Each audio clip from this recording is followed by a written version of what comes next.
મોટા સમાચાર મળી રહ્યા છે। યુજીસી નેટ જૂન 2024ની પરીક્ષા રદ કરવામાં આવી છે। 18 જૂને દેશભરમાં પરીક્ષા યોજાઈ હતી। એનટીએ પરીક્ષાનું આયોજન કર્યું હતું અને અત્યારે આ મોટા સમાચાર મળી રહ્યા છે કે યુજીસી નેટ 2024માં જે એક્ઝામ યોજાઈ હતી એ એક્ઝામને રદ કરવામાં આવી છે।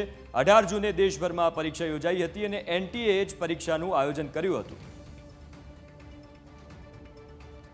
વધુ વિગતો સાથે આઉટપુટ એડિટર જીગર જોડાઈ ગયા છે। જીગર, આજે યુજીસી નેટની એક્ઝામ જૂનમાં યોજાઈ એને લઈને ઘણા બધા વિવાદ પણ થયા, કોર્ટમાં પણ કેસ ગયો અને હવે ફાઇનલી આ નિર્ણય આવ્યો છે કે પરીક્ષાને રદ કરવામાં આવશે। શું વધુ વિગતો મળી રહી છે જીગર?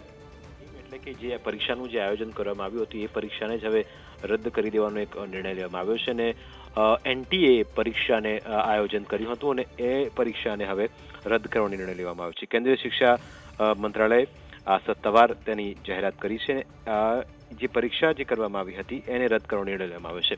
આ એક્ઝામમાં 18 તારીખે જે યોજાયેલી એક્ઝામમાં 1205 એક્ઝામ સેન્ટર હતા અને 317 શહેરમાં આખા દેશમાં 317 જે શહેર હતા એમાં આ પરીક્ષાનું આયોજન કરવામાં આવ્યું હતું અને તેમાં 11,21,225 જેટલા કેન્ડિડેટ્સ હતા। એટલે આ તમામ લોકોએ પરીક્ષા આપી હતી અને નેટ જૂન 2024 જે ટોટલ એટલે કે 11,21,225 જેટલા જે કેન્ડિડેટ હતા એ તમામ આ પરીક્ષામાં તેમણે પરીક્ષા આપી હતી। તેમાં ફિમેલ જેટલા ઉમેદવાર હતા તેમની સંખ્યા 6,35,587 હતી અને મેલ એટલે કે પુરુષ જે ઉમેદવાર હતા તેમની સંખ્યા 4,85,579 હતી। એટલે કે આ આખી એક્ઝામ જે રીતે આયોજન કરવામાં આવ્યું હતું ને તેમાં કેટલીક બેદરકારી અને છેલ્લા સવાલો પણ કેટલાક સમયથી એક્ઝામને લઈને ઉઠી રહ્યા હતા અને આખરે આ નિર્ણય લેવામાં આવ્યો છે અને હવે સમાચાર એ પણ છે કે આખી આ ઘટનામાં હવે સીબીઆઈ આ કેસમાં તપાસ કરશે અને